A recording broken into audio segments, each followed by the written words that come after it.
Bueno, voy a tratar de ser lo más sucinta para que se vayan o nos vamos a prender las velitas. Ay, Sí, profe. ustedes son muy lindos. Ay, usted es la única que está. Gracias. Tan linda. Listo, profe. No, igual yo la iba a hacer aunque no hubiera entrado nadie para que la tuvieran. Listo, profe. Y tranquila, si quiere váyase que yo la acabo de grabar. Porque está linda. Tranquila, profe, yo me quedo otro ratico pues hasta las 7. Está linda. Vamos a ver si terminó antes. Bueno, estás viendo la pantalla, ¿cierto? Bueno, Sí, profe, la estoy viendo. vamos a ver entonces ahora la enfermedad de Niemann-Pick. Eh, Desafortunadamente es muy devastadora, no hay tratamiento. Básicamente la esfingomielina se cataboliza para convertirse en ceramida y Profe, si convertirse... reanudaste la grabación, ¿cierto? Sí, pero gracias, sí, sí, sí, verifiquemos porque he tenido problemitas. Claro que ya tuve todos los plugins y está divinamente. Creo que les quedó bien la de la semana pasada, si no me avisan. Bueno, eh, este es un niñito con Niemann-Pick. Vamos a empezarlas a ver. Bueno, estas enfermedades, fíjese y verá que la mayoría de estas enfermedades son enfermedades que fueron descritas, han sido descritas clínicamente, sobre todo muchas de ellas se hicieron a principios del siglo pasado. Desafortunadamente, muchos de estos niños son de origen judío, incluso sigue siendo vigente eso, es decir, cuando se han hecho estudios sobre las genealogías de estos pacientes, se encuentra que tienen descendencia askenazí. La enfermedad se llama así porque este doctor, que es Almer Niemann, describió las manifestaciones clínicas que vamos a ver ahora en estos niños. Y después este doctor que es Lubin Pick, fue el que hizo ya la descripción patológica, o sea, de las células. Por eso se llaman la enfermedad de Niemann-Pick, aunque ya le han puesto otros apellidos. Entonces está A, B, C, incluso D, hoy en día hay D, aunque esa todavía, ahorita hablamos de eso. A ver, las generalidades de esta enfermedad igualmente son autosómicas recesivas, son enfermedades huérfanas, son errores innatos del metabolismo. ¿Y por qué? Porque básicamente voy a ser muy rápida para evocar tu presencia, señora Castillo. Castrillón o Castillo, ya no me acuerdo. Castrillón, profe. Bueno, entonces, básicamente es una deficiencia se conoce como esfingomielasa ácida. Y básicamente lo que va a hacer es que se va a acumular esa esfingomielina. Eso lo tenemos en el lisosoma. Entonces es una enfermedad lisosomal, ¿sí? Y pues básicamente las alteraciones van a ser a nivel hepático, a nivel del vaso y a nivel cerebral. Y es lo más devastador. Esta foto es una foto clásica de Niemann-Pick, ¿cierto? Básicamente por las características de las células, porque las manifestaciones clínicas son muy parecidas a las de Gaucher. Casi que la diferencia la hacen las células. Entonces ya vimos que es una enfermedad lisosomal. Este es un grafiquito de los lisosomas. ¿Qué pasa? Como tenemos daño de esta enzima, se acumula. ¿Y cuál es el problema de eso? Se lisa, explota hay una lisis del lisosoma, y además de eso, pues como se está lisando, se está promoviendo la producción de esos lisosomas, y como consecuencia va a tener esta célula. Mira que es muy clara, se los pongo en el examen, pongo eso y lo tienen que mirar. ¿Y por qué lo pongo? Porque usted, como médico general, como médico pilo que se ve con realidad, le va a decir a la bacterióloga, al hematólogo, bueno, encontraste una célula como así. Esta célula, la célula, la descripción que se hace entre los clínicos, entre los patólogos, es la célula esponjosa. Mire, como vemos acá, célula esponjosa. ¿Por qué? porque fíjese que la que vimos de Gaucher es la larga como rayo, o sea, como papel celofán. En cambio, esta es como una esponjita, como una espuma y se ve así.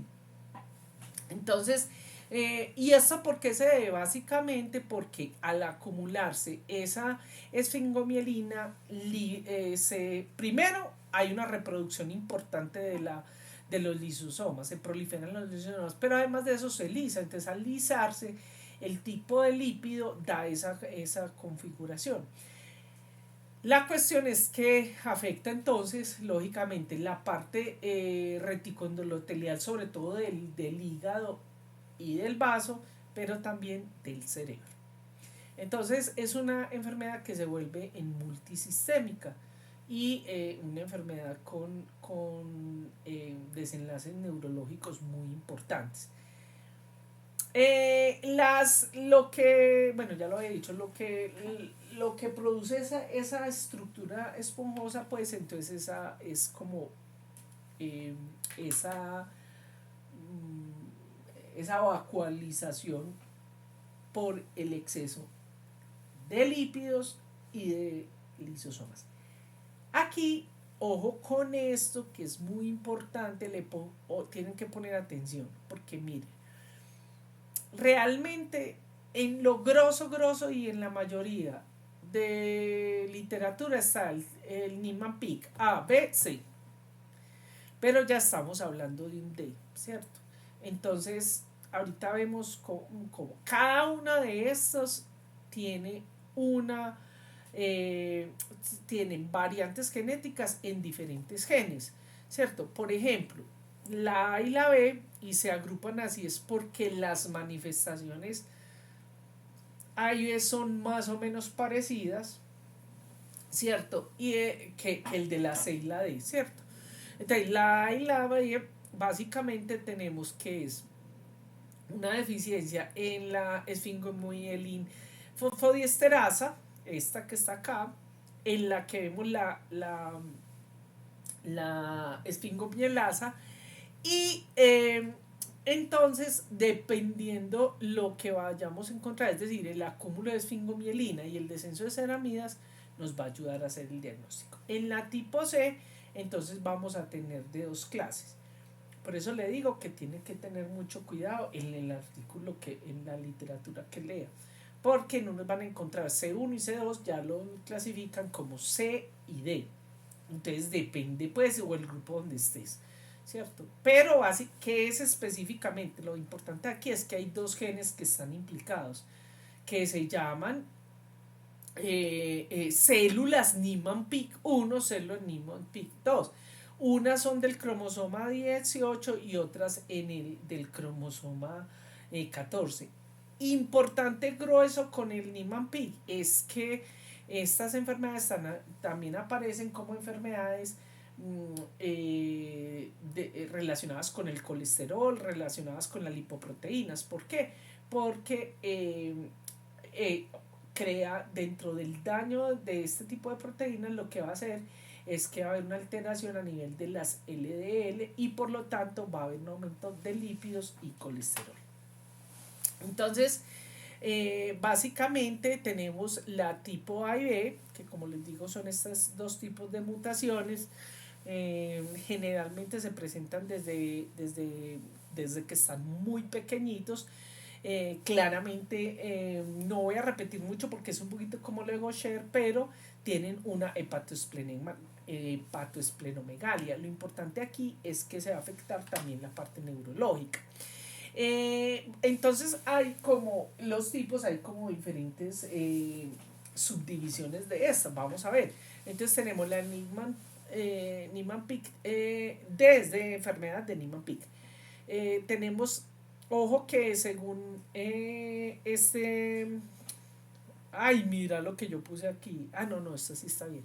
No, es que hay unas foticos que son de Nihan que él dice pues que el fenotipo en estos también se nota, pero bueno.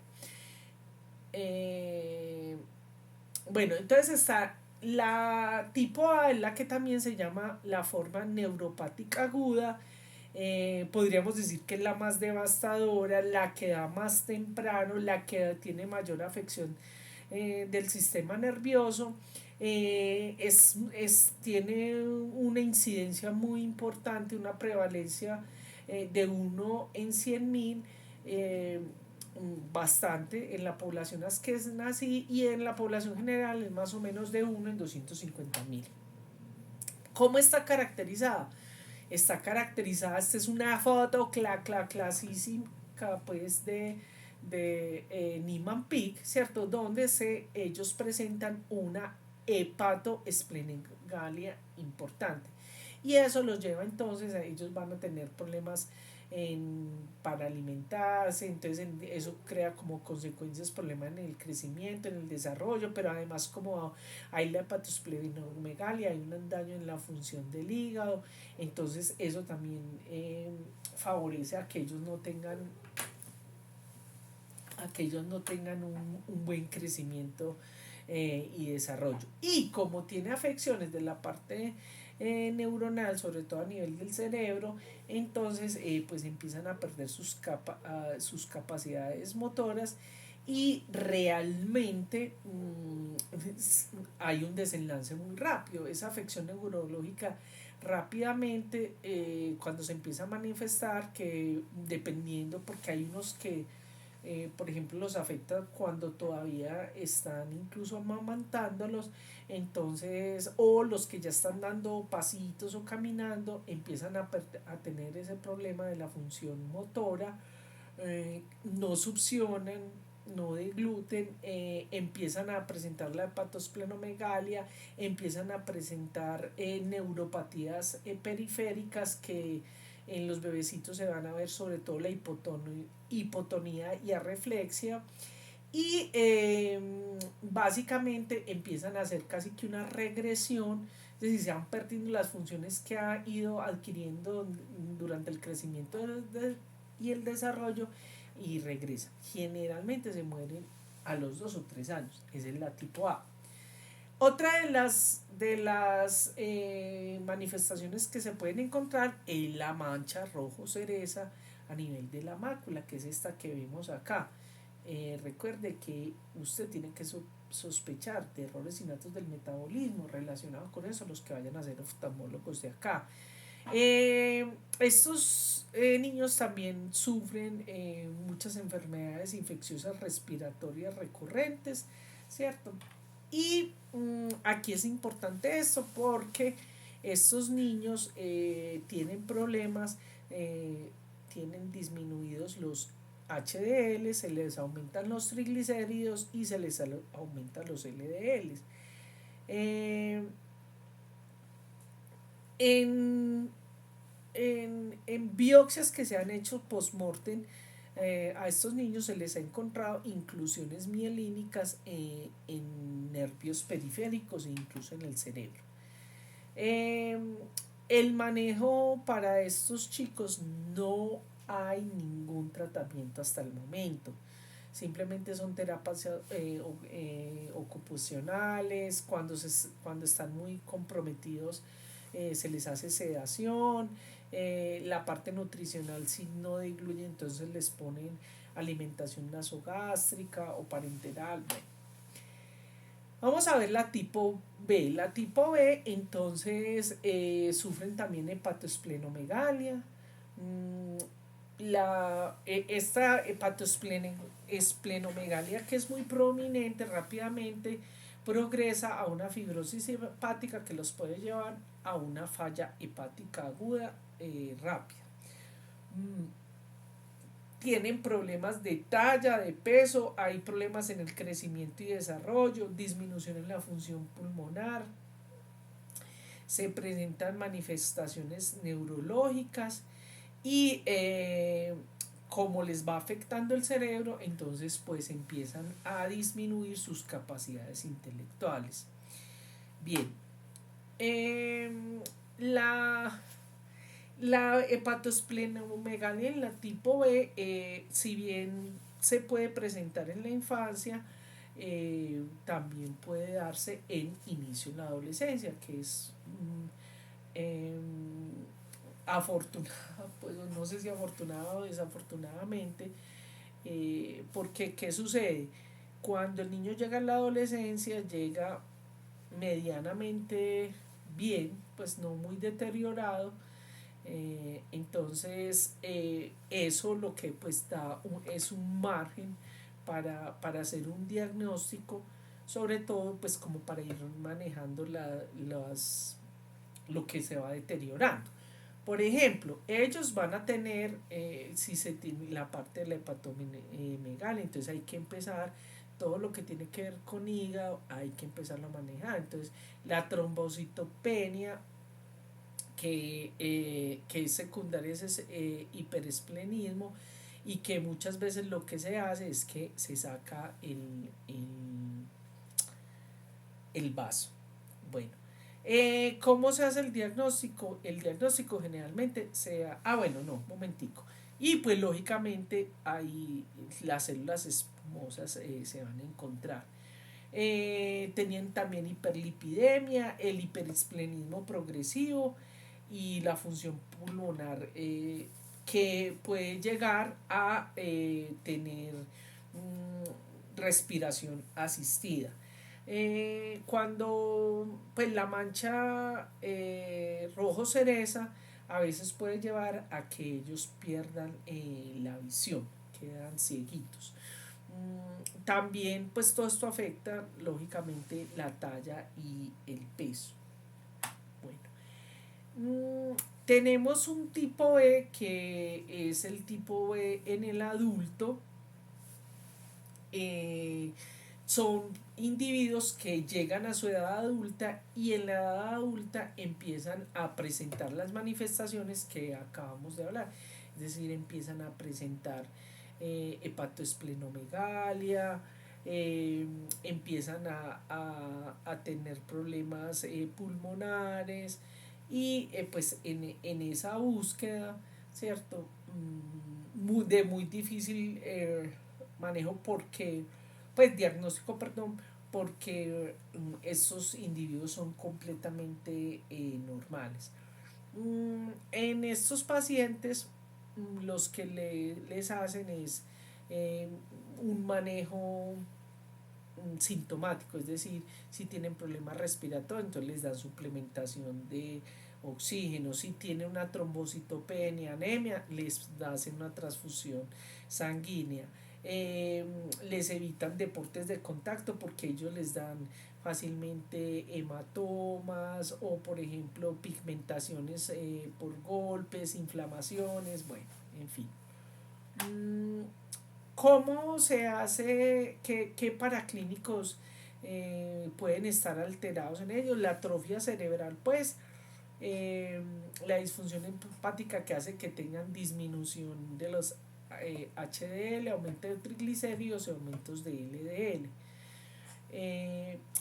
Una de las complicaciones que tiene esta enfermedad, cuando sobre todo en los adolescentes y en el adulto, es que toda la consecuencia de todo esto aumentan el riesgo de enfermedad aterosclerósica, de aterosclerosis, ¿cierto? ¿Cómo se hace el diagnóstico de la A y la B? Básicamente determinación de la esfingomielinasa ácida, que se puede hacer en glóbulos rojos o en fibroblastos cultivados. La actividad de la enzima está disminuida generalmente en el 10%. Miremos entonces la tipo C. La tipo C entonces es el inicio puede ser o cuando están muy bebecitos, perinatal, o cuando están adultos, como es el caso de esta niña. Tenemos dos tipos de mutaciones, la que se llama el gen NPC1 y NPC2, uno el 18 y otro el 14.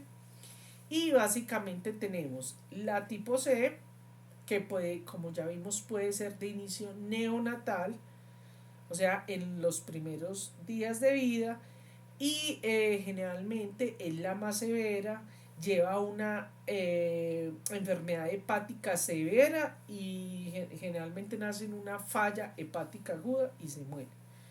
Se mueren en los primeros años de vida. Y también pueden llevar a un problema de falla respiratoria. Cuando se hace la presentación neonatal, aquí vemos un niñito con Niemann-Pick, vemos su hepatoesplenomegalia, vemos al niño muy caquético. eh, la enfermedad hepática, como ya les había mencionado, avanza de manera rápida y generalmente letal. También empiezan a presentar hipotonía, caquetismo, retraso en el crecimiento y desarrollo, bueno, y la afección pulmonar que se puede dar. Estos niños, cuando están en la parte tardía, presentan las mismas alteraciones, es decir, alteración a nivel del hígado, el vaso de los pulmones, pero es más crónica y las alteraciones neuronales pueden ser muy devastadoras a tal punto que el niño entonces realmente no puede que no tenga sostén cefálico, no tiene contacto visual, eh, tienen un retardo mental, ¿cierto? Y generalmente se mueren por neumonías. Vemos aquí la que se llama la Niemann-Pick C de la infancia, ¿cierto? Aquí los niños pues crecen, lógicamente es mucho más, no es tan agresiva, pero el crecimiento no es como el de un niño normal. De todas maneras van a estar retraso en crecimiento, en desarrollo, van a tener problemas de movilidad, de marcha, si caminan son atáxicos, pueden incluso tienen problemas oculares como ya vimos, algunos de ellos oftalmología supranuclear con parálisis de mirada vertical, ahorita vamos a ver cómo, eh, la distonía pues que se puede dar en una disartria y disfagia, y generalmente las muertes son por complicaciones pulmonares, neumonías aspirativas. Estos niños tienen un pronóstico de vida más largo, aunque es un crónico y realmente sufren, se puede dar entre la segunda y tercera década de vida. Tenemos la Niemann-Pick C, la de los adultos, que hay una gama importante porque, es decir, cuando decimos en adultos, puede ser porque tienen implicaciones a nivel del sistema nervioso central, pueden tener problemas neurológicos que los pueden dejar, por ejemplo, cuadraplégicos, con problemas cognitivos importantes. La diferencia es que todas esas características neurológicas van siendo mucho más lentas y van siendo en el curso de la enfermedad, no tan agresiva como lo vimos en los infantes. Eh, Además del deterioro cognitivo, también tienen alteraciones psiquiátricas, entonces pueden resultar muy irritables, agresivos, incluso algunos pues pues un retardo mental severo, ¿cierto? Como vemos, esta paciente que tiene una Niemann-Pick C, aquí tiene distonía, tiene disfagia, 32 años, pero pues estas pacientes tienen un compromiso mental importante. Mire que aquí están pues como tratándola de decirle que mueva los deditos hacia atrás y eso. Bueno, es complicado. ¿Cómo se hace el diagnóstico? El diagnóstico se hace por cultivos de fibroblastos, también hay determinación de colesterol no esterificado. Estas son tinciones que aquí no se hace, lo que se llama la tinción de Filipinas, ¿cierto? Que lo que va a mostrar es aquí no se ve, pues no lo tengo, pero es un punteado puntiforme alrededor del núcleo que es muy característico. Hay acumulación del colesterol LDL y glicolípidos no esterificados. Tratamiento, no hay un tratamiento específico. Lo que más se maneja en esto son los lavados broncoalveolares, sobre todo en los niños, ¿cierto? Y hay que hacerle terapia física, terapia respiratoria, es decir, son cuidados como paliativos y a los síntomas que van presentando. Tenemos entonces esta que, como les digo, dependiendo la literatura, está la tipo C1, NPC1 o NPC2. Pero ya en la literatura tenemos eso que es lo que se llama la Niemann-Pick tipo D y se dice que es una variante de este gen NPC1. Eh, bueno, ya vimos que el tratamiento en general para estas enfermedades no lo hay. Es un manejo sintomático, muy importante, multidisciplinario. Importante aquí recordar que hay que hacer diferenciación entre la enfermedad de Gaucher y la Niemann-Pick porque se parece mucho. Bueno, ¿qué se ha experimentado sobre estas enfermedades? Se ha hecho intentos con células madre, con trasplantes de células madre, se ha hecho un trasplante intracerebral de células madres neuronales, pero todos estos que ustedes ven ahí, la terapia génica, no ha funcionado ninguno. El miglustan, que lo que hace es como evitar el acúmulo de estos, pues de que se sinteticen estos glicocerebrósidos, pero realmente cuando ya empiezan a darles este medicamento ya ha avanzado mucho la enfermedad, entonces es muy difícil. Bien, bueno chicos, ¡ay, lo logré! Media hora. Voy a detener la grabación.